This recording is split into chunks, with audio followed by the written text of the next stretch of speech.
1993's Megaman X was a success, though at the time criticized a bit for not going too far off the beaten pathway compared to the NES and handheld entries. It was seen as a welcome jump to the next generation. No less than a year later though, Megaman X2 was released, and a year after that we got Megaman X3. I guess Capcom thought to strike while the iron was hot, even if it meant bloating the market with a barrage of Mega Man games throughout the next couple of years. So yeah, I love the hell out of Megaman X, and though I've been playing this game since the mid-90s, I wouldn't really get to play the other games in the series until the early 2000s at the earliest. When you're a kid with no reliable source of income, getting new games, it's kinda hard. Plus, compared to X1, finding physical copies of X2 and X3 is substantially harder, and when you do find them, expect to pay a goddamn premium.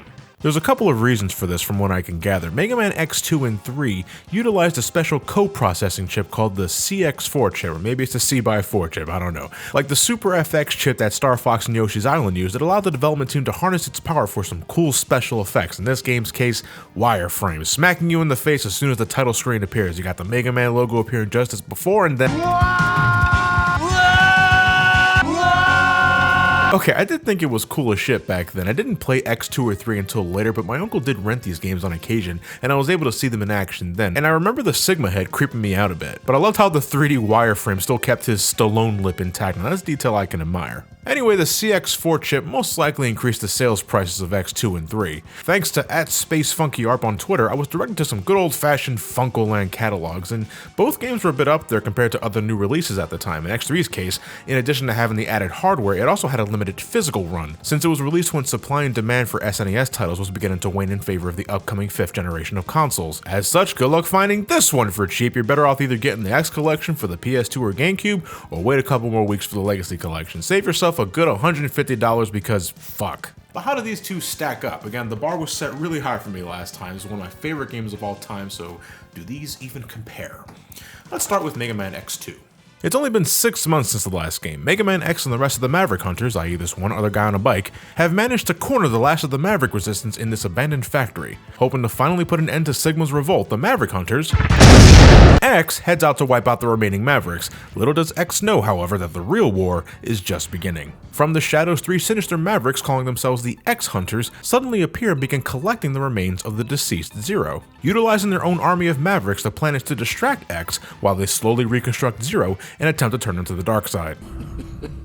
But since X and Dr. Kane still possess Zero's control chip, the X-Hunters can't complete their unification process without getting up close and personal, and this being X we're talking about here, they are promptly taken care of, the other Mavericks are wiped out as well, and Zero is eventually reconstructed and brought back to life. Just in time too, because Sigma, in parentheses for some reason, suddenly appears back from the dead. Now this isn't entirely out there, because if you hang out long enough in the credit sequence from the first game, Sigma shows up and warns X that he only managed to destroy a copy body of his, and that his spirit remains intact. And apparently his spirit is rocking some Wolverine claws, that's pretty neat. But X musters up the strength within once more and Shoryuken Sigma into oblivion. It's sort of an empty victory, however, as Sigma taunts to X that each death only serves to make him stronger and that he vows to return one day. Before disappearing though, he questions why Zero insists on helping the Maverick Hunters, seeing as he's, quote, the last of the Doctor's creations.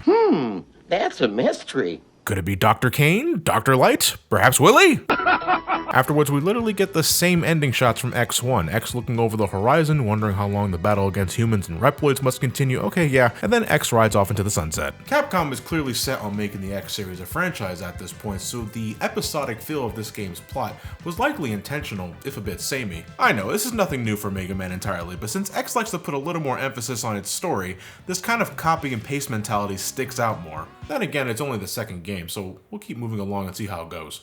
Now, Mega Man X2, there's a lot about this game I love. Okay, before we get to that, I did want to start with this. Okay, I know this is technically a new game, and on that principle, X starts every game from square one. All his heart tanks, sub-tanks, and upgrades from last time are gone with no explanation. What the fuck is that about? Are they in the wash? Did he outgrow them? Did he leave them in his duffel bag? God damn it! It's never explained what happens to your stuff from last time. You're blue and naked once more, and you gotta find your shit again. The only ability you technically keep between games is the leg upgrade. Unlike X1, X has the dash from the start, meaning you can blitz by stuff and keep things moving from the get-go, and I really like that. I didn't mind the lack of a dash in the beginning of X1. In fact, some of you have mentioned in the last video that the dash was intentionally made into a separate upgrade so that veteran Mega Man players could ease into the new generation with a sense of familiarity before things got faster later. Now that is game design I absolutely cherish, as the developers looking out for both sides of the family, but by X2, it's a safe assumption you played the first X game, so yeah, you got the dash by default from now on, so it's time to move. And move you shall. There's a lot new opposition in Mega Man X2, from the larger number of deadly robots thrown at you, the 8 new Mavericks that'll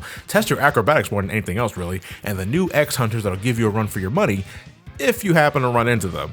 Mega Man X2 is pretty much more of the same fast-paced action that Mega Man X delivered previously, with a little more colorful variety in stage design, I find. I doubt this is all thanks to the CX4 chip, but things are a little brighter. There's more visual pizzazz to some of these stages in ways that make them stick out among the crowd. Ride armors are back in a couple of levels, letting you crush these crystals in Crystal Snail's stage, or plow through enemy forces in Wheelgator's airship. Overdrive Ostrich even has a hover bike sequence that can quickly end if you don't shoot the ramps on time. You don't die from it, but come on. Huffing the rest of it on foot isn't as visually exciting, I'm sorry. I feel the stage design, like before, has a balanced difficulty, but as a whole definitely a little harder than the first game, particularly with the Maverick fights. Some are easy picking. I personally like starting with either Wire Sponge or Overdrive Ostrich, but opponents like Flame Stag, Wheel Gator, and Magna Centipede will give your wall jumping skills a workout depending on your approach. Stages also don't change anymore when you defeat certain Mavericks now, meaning you must complete every level as originally designed. No more blackouts or chilled out factors for you. You're gonna avoid that liquid hot magma and you're gonna fucking like it. Makes sense sequentially. This is the second game. You probably played the hell out of the first, so let's turn things up a notch, but not in a way that makes it feel impossible or alienating to newcomers. There's still hard tanks to max out your health and sub tanks to give you some emergency healing. Some require having certain weapons to reach, meaning you'll have to backtrack at some points, but most of these items are placed near the start of the stage, so it shouldn't take you too long, and there are certain ways to cheese some of them if you got the finesse for it. Give it a shot.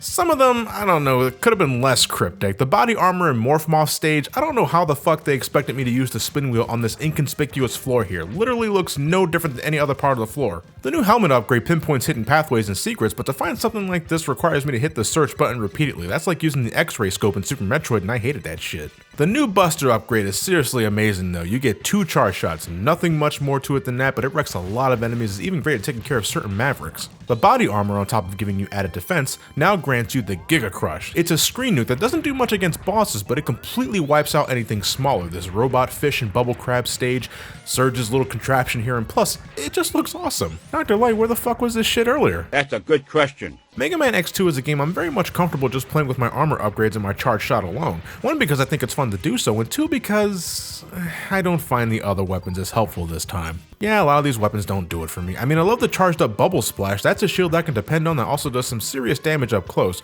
Everything else though, I'll use the Strike Chain to get an upgrade early, but that's it. Yeah, now that I think about it, I only use the weapons to get upgrades. The weapons either don't compare to previous incarnations, like give me the flamethrower over the speedburner any day, or they're just inferior to my default weapon. The Magnet Mine, the Crystal Hunter, the Sonic Slicer, these are all too situational compared to the weapons of X1, which I felt were more than just the upgrade fodder or the weakness to the next Maverick or one of the X Hunters. These guys are the game's biggest gimmick, I want to say. Once you clear 2 Mavericks, the X Hunters finally show themselves and challenge X to find them if he wants Zero's body parts back. For the record, the only difference between getting these parts and not involves an extra boss battle with Zero before you face off against Sigma. The ending is no different, so don't feel bad if you don't get the body parts. The X Hunters will gladly do it for you. But if you do want to collect the body parts for the principle of the thing, then you gotta head to the stage each X Hunter is located at the time, find their secret entrance, and then take them on. Going after Zero's body parts leads to a more complete experience since you're essentially trading 1 boss fight at the end for 3, and these guys can be pretty challenging depending on your route and how early you decide to encounter them. You can't dawdle for too long either, because once there's only about 2 Mavericks left on the map, all 3 Hunters won't show up anymore as they only occupy stages that have Mavericks in them. Personally, I love the idea of facing optional bosses to get more out of the game, and to maybe get a little something extra for my troubles. Hell, I guess I could consider having all 3 body parts on my pulse screen a badge of honor, you could say. Thing is, there isn't much in going after these guys besides saving Zero at the end of the game, who, spoiler warning, becomes a good guy at the end anyway, regardless if you go after the parts or not. Also, from what I can tell, the stages the X Hunters pick are random, meaning if I want to get the body parts in any capacity, I have to deliberately break my route and take a detour, which I find off-putting in this kind of game. I mean, we all know how it works, right? You pick a boss, preferably one that isn't too tough to kill with your default weapon, you get their special power, and then you head to the boss that's weak to it. Lather, rinse, repeat. From that point, it's dominoes. And I should stress that I don't think any of the X Hunters are too difficult to just take down with your regular X Buster. It's perfectly manageable if you got the lives to spare, but say you want to have an easier time and take them down with their weaknesses, because yes, the X Hunters are vulnerable to specific weapons, you need to take down specific Mavericks first, but you don't want to kill too many, otherwise they stop showing up and there goes your chance in getting Zero back. Fully completing Mega Man X2 requires me to change up how I usually approach a Mega Man title, and in that way it bothers me. I have a certain way of playing this sort of thing, and this game wants me to break my comfort zone. It's a change of pace, might even be refreshing to some, but to me it's inconvenient. I'd rather swallow my lumps and ignore the X-Hunters because I don't think I'm missing much given how little it really matters. Besides, you fight them in the final 4 stages anyway. They're not exactly the same then, I know, but I still encounter them in some fashion, and that's good enough for me. Assuming I'm not going after the X-Hunters, Mega Man X2 is a damn good follow-up to X1. I may not enjoy all the weapons, but there's little I find wrong with the game. It isn't broken, its pacing is about the same as the original, even if you decide to go after the X-Hunters, and it still delivers a challenge that's a little tougher than before, but still perfectly feasible and not as antiquated as the NES games. To get a bit nitpicky for a second, the soundtrack takes the game down a peg or two. I know musical taste is a largely subjective thing, but I don't think this soundtrack compares. There's some great tunes here, like I enjoy Zero's theme, Wire Sponge, Bubble Crab, Morph Moth, and Overdrive Ostrich. My issue is not so much on the compositions, it's the instruments used. A lot of songs have what I call this whiny sounding guitar synth. It's kind of hard to explain.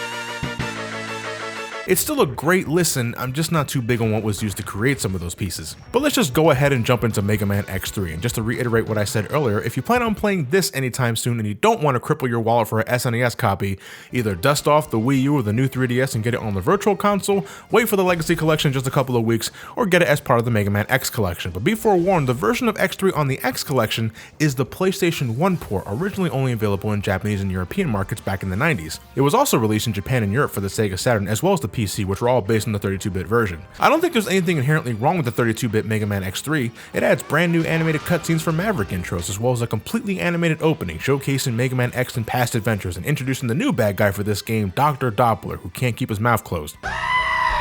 And as far as gameplay goes, both look and play exactly the same. The biggest difference comes from the sound department. Mega Man X3 on the PlayStation uses a more 32-bit sound engine and also sports completely remixed music. The sound effects to me don't have the same crunch as the Super Nintendo counterpart. But, okay, that's not really saying much at all. Okay, you know what, why not? Let's start with the soundtrack this time. I don't like it. I don't know what happened here, but this OST doesn't compare at all to X2 or X1, not by a long shot, which is especially baffling given the composer. Mega Man X3 was composed by Kinuyo Yamashita, who also worked on the original Castlevania, a soundtrack I fucking love. It's a couple of things for me. One, greater emphasis was placed on heavy metal, hard rock, for this score specifically. Now, to be fair, this has been a thing since X1, and I think it's obvious if you just listen to some of its music.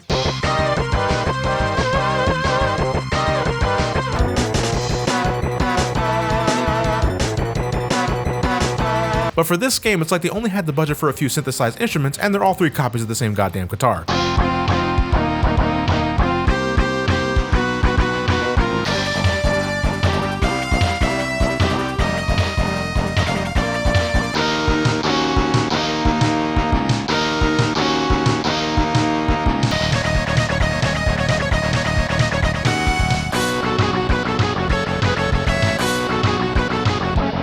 You could put over half of these songs together and I think they were all cut from the same thread. They sound so like one another, and it also sounds like they loop after just 10 seconds or so. So yeah, some of these songs are also incredibly repetitious. And on top of that, some of them are just flat out ear grating, but it's not much better on the PlayStation 1 because instead of overly grungy metal, we get a lot of boring, what I like to call lounge music.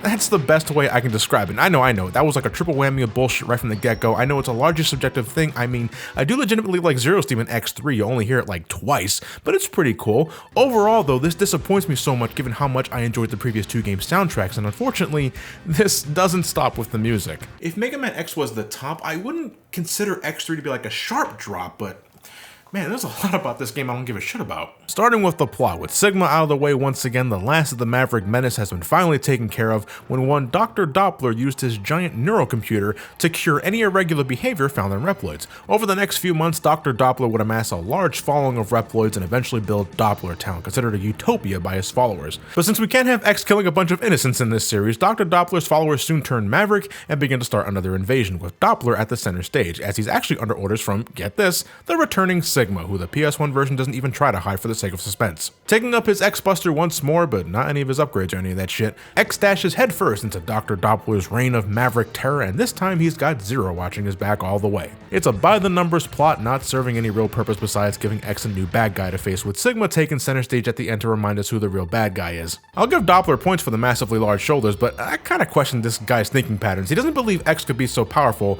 knowing that he bested Sigma twice beforehand. Well, yeah, shithead, you should know damn well that X shouldn't be underestimated, and it just feels like a bit of clumsy writing there. X3 does elaborate on a couple of things to its credit. The game reveals that Sigma's true form is that of a computer virus. It's the main reason why it keeps coming back, as well as the reason Doppler turned evil in the first place, and you know what? I buy that. It's a totally logical means of explaining why and how Sigma returns each and every single time, while remaining conceptually close to Megaman X's themes. What I don't get is the ending. Sigma's defeated once more, so he plans to possess X so that he can live on, but at the last minute he gets an antivirus program shoved up his ass by either Zero or Doppler, depending on how you do things. Sigma's defeated, seemingly for good this time, and then X and Zero, oh my god, watch over the horizon and wonder how long they'll have to keep doing this again. But then the game just blatantly tells us that to achieve true peace, X must destroy Zero.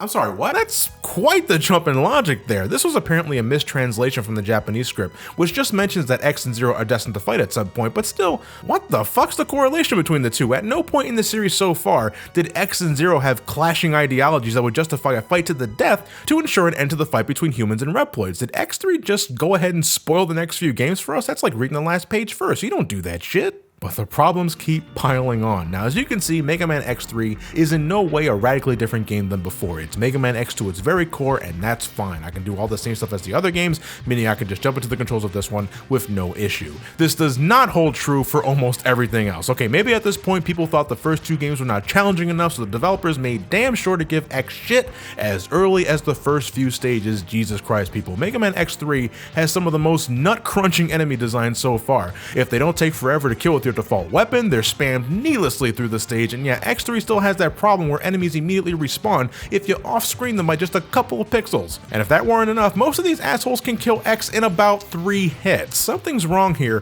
when coming in contact with the body of the robot takes over half of my fucking health. Some would say this makes combat in X3 more strategic. You know, the fact that you have to stop and observe your surroundings now to find the best course of action for these guys. I find it intrusive. The X series, I believe, was something built to be inherently faster than classic Mega Man, and this kind of enemy design goes against that philosophy. I cannot be bothered to fight most of these guys. I try to avoid confrontation as much as I can. Hey, I guess that sort of falls in line with X's pacifist nature, but I doubt that was the intention. The enemy variation I feel is also lacking. You fight the same 3 or 4 robot designs in every stage, making them all feel samey, and thus every stage in some fashion feels dull. And I think I know the reason why they cranked up the enemy dickery. It was to put emphasis on X3's defining feature to me, the ability to play as Zero. Yes, at any point in a stage, you can pause the game and tag out with Keiji Inafune's True Love and run amok. Though they don't tell you how to do that from within the game itself, I think you needed the manual to even find this out. Zero sports more health and has far more powerful attacks, including 2 charge shots and his Z-Saber, which kills almost everything in a single slash. This is cool, no doubt the best thing about X3, for as little as that means. You see, you can only use Zero up until you either run into a mini-boss room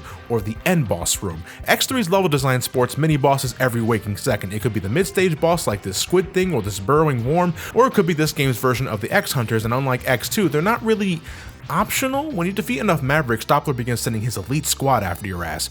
Bit, Bite, and the returning Vile. However, unless I'm mistaken, it seems to be totally random on when Bit and Bite show up. You can't avoid mini-boss rooms this time, they're part of the normal pathways now, but even then, when you enter the room, they can either show up or not, and I don't know how that works, but to Zero, this doesn't matter because as soon as you approach the door, X immediately stops you in your tracks and forces a switchback, and you're back to the Blue Bomber. And Zero can only be used once per stage, so if you're thinking you can just switch back to him after taking care of a mini-boss, that ain't the case, my friend. He's on his union break, motherfucker. And I understand that being able to switch to Zero on a whim would remove some of the game's challenge, but given that he's only available in very limited capacities, the fact that he still takes a shitload of damage from enemies anyway, and he can't use any of X's special weapons, is he really that much of a beneficial handicap, especially later on?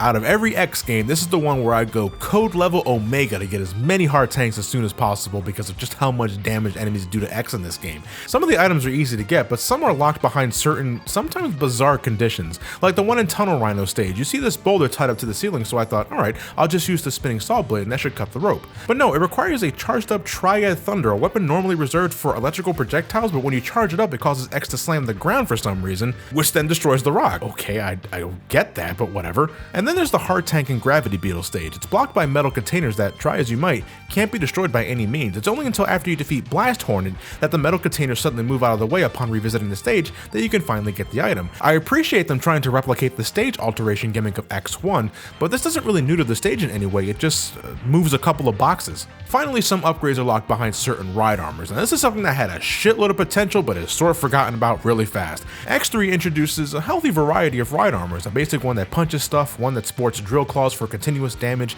an amphibious one that's better underwater, and a hover variation with powerful missiles. This could have led to some potentially fun level design utilizing these machines, but most of them amount to upgrade fodder. Firstly, though you can find the different ride armors in certain stages and pick them up no problem, you can't actually use them until you unlock the basic model in Blast Hornet stage, which the game tells you nothing about, by the way. So if you want to get the most out of them, you should make Blast Hornet your top priority. Oh, but wait, you need Tunnel Rhino's weapon to gain access to the secret area in the first place, so you'll have to get that first. And even then, whenever you finally get to ride one of these things, it's only for a couple of seconds. These stages were designed for X, not X and his death machine. So most of the time, again, they amount to one purpose, and that's to get either a heart tank, a sub tank, or an armor upgrade. Dr. Light, what the fuck did you do to my arm upgrade? X2's was perfect. 2 charge shots back to back, that's all I can ask for, and while that's sort of the case here, if you try to spam both shots at once, you instead combine both blasts into a singular wide shot that I swear is one of the most inaccurate weapons in the entire goddamn series. I rarely connect with this son of a bitch, and there's always a momentary delay before you shoot the thing, contributing to its inaccuracy. But the other armor upgrades are perfectly fine. There's the body armor that absorbs damage as usual, the helmet upgrade that maps out the entire level so that you can get an idea where upgrades are, and I think that's pretty cool. And the leg upgrade not only lets you dash in midair, but now you can also dash straight up. That's awesome, much appreciated. If you really go out of your way and explore, and you can even find these special pink capsules that contain enhancement chips to further supplement your body parts, regenerating health when you stay still, which also fills up your sub tanks, the ability to shoot nothing but charge shots with no waiting in between, you get 2 air dashes to really get going, or you can further add defenses. That's great. The problem is you're only allowed to install 1, so you gotta carefully choose which one you want, or you can just wait until the final stages where you can get the special golden armor, which has all the enhancements built in from the get-go. Dr. Light, what are you doing? Why are you being an abusive father now? The special weapons, again man, I don't find much use to them with only a couple of exceptions. My favorite is the Triad Thunder. Starts as a shield, it sounds familiar, then it shoots a projectile dealing massive damage no matter which way you cut it. I can actually go fast when using this, and for a bit I can pretend I'm playing X2 or X1.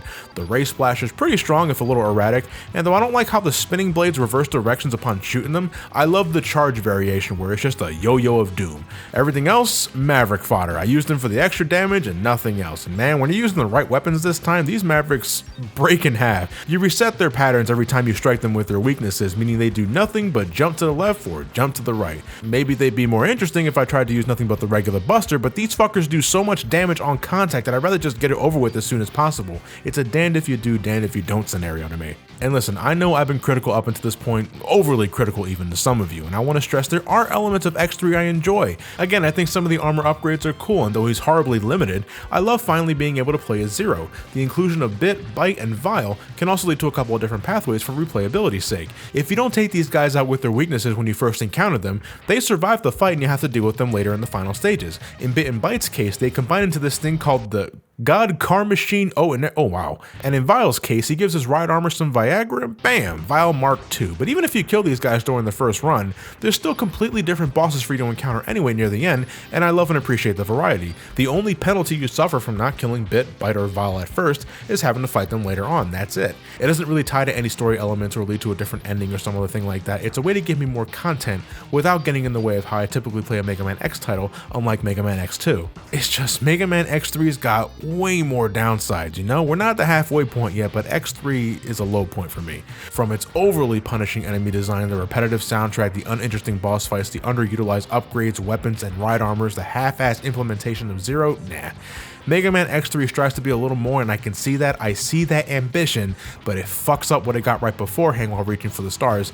And that's a detriment, that's backwards to me. Some of you were adamant to let me know that Mega Man X3's development was mostly outsourced to Minakuchi Engineering, the folks responsible for creating Mega Man The Wily Wars, as well as the Game Boy Mega Man games. And while that would explain why X3 feels different than the other 2 games and why it incorporates different designs, that doesn't excuse its quality. You know, if you guys wanted me to know that, to maybe go soft on the game, but I don't give a shit who made this. It's called Mega Man X3, I'm gonna judge it as a Mega Man X game, and I'm sorry, compared to X1 and 2, this is a step down. I wouldn't say it's a stain on X's reputation, but it's like that embarrassing moment at a Christmas party you'd rather forget. Well, it's by no means a horrible game, let me make that clear, but this isn't the Mega Man X game I would immediately pop into the system, nor is it the Mega Man X game I would recommend to first-time players. God no, Mega Man X1 does that and then some, that's for sure. But why was Mega Man X3's development outsourced to a different company? Well, simply put, so the other guys could focus on the upcoming 32-bit era, and next time we're going to see the fruits of their labor. Mega Man X makes his true jump to the PlayStation and Sega Saturn era with Mega Man X4. Thank you all for watching, have yourselves a fantastic night, and take care.